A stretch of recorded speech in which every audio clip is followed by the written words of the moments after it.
Hi, you're watching TheStreet.com TV. I'm Simon Constable, and today I'm joined by John Nadler. He's an analyst with Montreal bullion dealer Kitco. Welcome back to The Street, John. Thanks for having us back, Simon.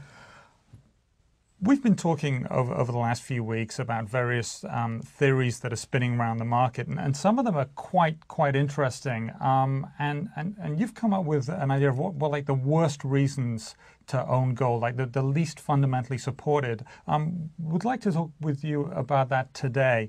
First of all, you've mentioned the super cycle. So what's wrong with the super cycle? I thought commodities were all going up for at least the next 10 years. What's up? Well, one of these arguments, of course, would imply that you believe in a mega super cycle again. And historically, we really haven't had that, except for, on occasion, as linked to global warfare. Now, no argument, of course, that China is consuming a lot of commodities, although, in part, as you've noted in recent weeks, some of this offtake has been linked to speculative investment and not real physical tonnage demand. So to believe in that super cycle as the primary driver for gold prices would be a bit erroneous, I believe. Okay. So it may happen for commodities in general, but commodities in general don't get you any money because you're not investing in. And even for the commodities, it might just be a cycle rather than a super cycle that's endless. Okay. Central banks. Some people believe a lot of gold is being sold by central banks. What's wrong with that? They do seem to have been selling more than usual. Well, what we see on the central bank issue is a tug of war between those people who believe that massive liquidations have come into the marketplace from the official sector. Not really the case. What we've seen is a keener sense of market timing by the institutions that sold at what was perceived by them to be a top in the market, roughly at 680, 690. But in tonnage terms, it's not really unusual or extraordinary, even compared to last year. On the other side, you have those who believe that massive central bank purchases are imminent from China, Russia, and so on.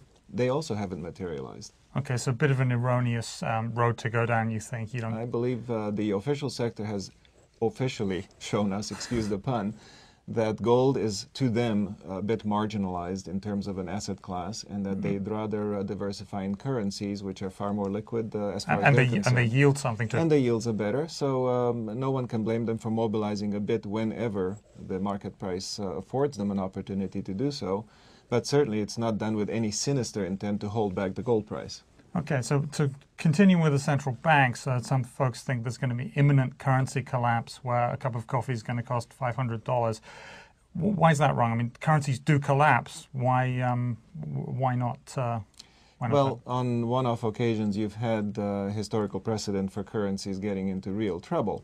And I would say even the dollar has gotten into real trouble, certainly since 1913, the creation of the Fed. We've lost almost 95% of the currency's value. But that's a long time. But it's a long-term erosional process rather than a massive sky will fall scenario. The sky has a tendency to remain up there, and the markets do eventually work these imbalances out. So currency erosion, not currency collapse, that would be... That would be the argument. Therefore, you would not run out and buy this on the expectation that doomsday follows tomorrow.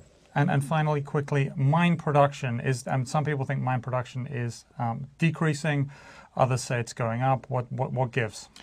What gives, I would say, is the $22+ billion that have been spent on mine exploration over the last half a decade, the biggest gold rush in history, de facto. A lot of guys out there with drilling rigs right now. Which is now coming to bear fruit, and I think that the forecast of a 4 or 5% rise in mine output for the current year and total supply output is very valid. We've seen just this morning statistics that China's production in the first quarter has increased 16% plus. Well, that's meaningful. But so, they're not a big player in the market. Not yet. Not yet. But okay. I expect they will become significant producer and consumer of gold, of course. So a lot of the declines in traditional places like South Africa, Canada, and so on is being mitigated by increases in Indonesia, China, and a lot of other places, Eastern Europe certainly. Okay. So overall, we've seen the abatement of the declining stage of production, I think. Thank you, John.